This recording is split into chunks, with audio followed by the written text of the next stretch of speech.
নবী করিম সাল্লাল্লাহু আলাইহি সাল্লামের হাদিস থেকে আমরা জানি কিয়ামত যত নিকটবর্তী হবে ভূমিকম্পের পরিমাণ তত বাড়বে, ক্ষয়ক্ষতির পরিমাণ তত বাড়বে, মানুষ যত দালান কোঠার সভ্যতাকে বড় করবে, কিয়ামত যত নিকটবর্তী হবে, এগুলো সবগুলো কিয়ামত আলামত সমূহের মধ্যে থেকে একটি। এই ভূমিকম্পের পরিমাণ যত বাড়তে থাকবে, কিয়ামত যত কাছাবে, ঘন ঘন ভূমিকম্প সারা পৃথিবীতে হবে। এর ভিতরে বড় আলামত সমূহের মধ্যে থেকে একেবারে কিয়ামতের কাছাকাছি সময় গিয়ে যে ভূমিকম্পগুলো হবে, সেগুলো একটা হবে পূর্বে, একটা হবে পশ্চিমে ভূমি ধসের ঘটনা ঘটবে, একটা হবে মধ্যে। এরকম বড় বড় ভূমিকম্প হবে, ভূমি ধসের ঘটনা ঘটবে, যে গোটা পৃথিবীর সকল সিস্টেমকে প্রায় ধ্বংস করে শেষ করে দিবে এবং জানান দিবে যে পৃথিবীর আয়ু শেষ হয়ে এসেছে। আমরা আজ যে ভূমিকম্পকে মনে করছি না, এটার সাথে ধর্মের কোনো সম্পর্ক নেই, এটা নিছক বৈজ্ঞানিক বিভিন্ন সূত্রের আলোকে আমরা বলি যে এই কারণে হয়েছে, সেই কারণে হয়েছে, সেগুলো অবশ্যই সত্য হতে পারে, সেগুলোর সাথে কোনো সাংঘর্ষিকতা নেই। যেমন কেন ভূমিকম্প হয়, ভূমিকম্প কেন হয়? আজ থেকে শত শত বছর আগে ইমাম ইবনুল কাইয়িম রাহমাতুল্লাহি আলাইহি ভূমিকম্পের উপরে অনেক গবেষণা তার আছে।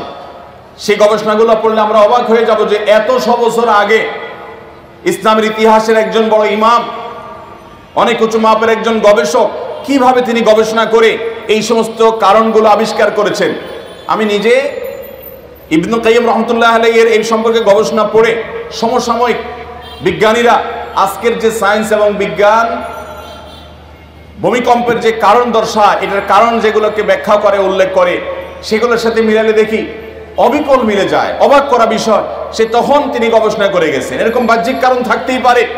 পৃথিবীর ভূপৃষ্ঠের নিচের গ্যাস যখন কমে যায়, সেটা ভূমি ফাটলের মাধ্যমে হোক, আগ্নেয়গিরির মাধ্যমে হোক, প্রস্তর পরে যখন নানান কারণে পৃথিবীর এই নিচে দেশে তলদেশে ফাঁকার সৃষ্টি হয়, সেটার কারণে জমিন দেবে যায়, ভূমিকম্প হয়।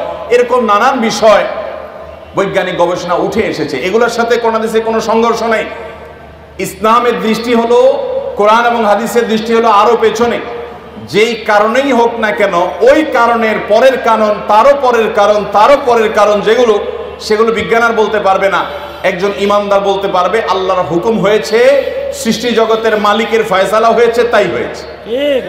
অতএব আমরা অনেক কারণ বলতে পারবো। এখন যদি বলা হয় যে গ্যাস কেন বের হয়ে আসলো ফাটল দিয়ে, আগ্নেয়গিরি দিয়ে, এটার বিকল্প কেন থাকলো না? জলোচ্ছ্বাস হলো, ঘূর্ণিঝড় হলো, নিম্নচাপ তৈরি হলো, কেন নিম্নচাপ তৈরি হলো সাগরে? তার কারণ কি? আপনি কারণ ব্যাখ্যা করলেন, সেই কারণের আবার কারণ কি? এই মুহূর্তেই বা কেন হলো, এখানেই বা কেন হলো? এগুলোর ব্যাখ্যা আপনি বলতে পারবেন না। কিন্তু ইমানদার বলতে পারবে আমার রবের ফয়সালা হয়েছে তাই। যদি কেউ বলে রবের ফয়সালা কেন হয়েছে, তার আর কেন নাই, কারণ রব তিনি তার সম্পর্কে কোরআনে তার নিজের কথা নিজে বলেছেন যে তিনি যা করেন লা ইউসআলু আম্মা ইয়াফআলু ওয়া হুম ইউসআলুন, তিনি যা করেন কেন করেন এটা জিজ্ঞাসা করার মতো কেউ আর নাই, যেহেতু তিনিই একমাত্র সৃষ্টিকর্তা। মোহতারাম হাজিরিন, এই সমস্ত ঘটনা থেকে আল্লাহ তাআলা আমাদেরকে শিক্ষা গ্রহণ করার তৌফিক দান করুন। অতএব যারা আমরা এই যে বিভিন্ন রকমের ডিভাইস দিয়ে চন্দ্রগ্রহণ, সূর্যগ্রহণ উপভোগ করি, বিভিন্ন প্রাকৃতিক এই ধরনের ঘটনাগুলোকে উপভোগ করি, নবী করিম সাল্লাল্লাহু আলাইহি সাল্লাম এই সমস্ত ঘটনার সময় বিপদসন্ত্রস্ত হতেন, আল্লাহর জিকির এবং স্মরণ করতেন, মসজিদে ঢুকে যেতেন এবং ভয় পেতেন, আতঙ্কিত হতেন, না জানে কিয়ামত হলো। কারণ কিয়ামত এভাবেই হয়ে যাবে তিনি জানতেন, ওহীর মাধ্যমে আল্লাহ তাকে জানিয়েছেন।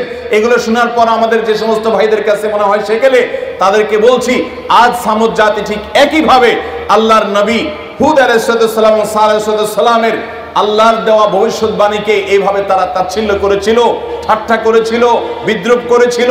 তাদের পরিণতি এবং পরিণতি হওয়ার পর সেই জায়গা, তাদের সে শক্তিমত্তার যে স্বাক্ষর, পাহাড় পর্বতগুলো, তাদের সে আবাসন, তাদের সে জায়গাগুলো আল্লাহ তাআলা এখনো রেখেছেন, কিন্তু আমরা শিক্ষা গ্রহণ খুব কমই করি।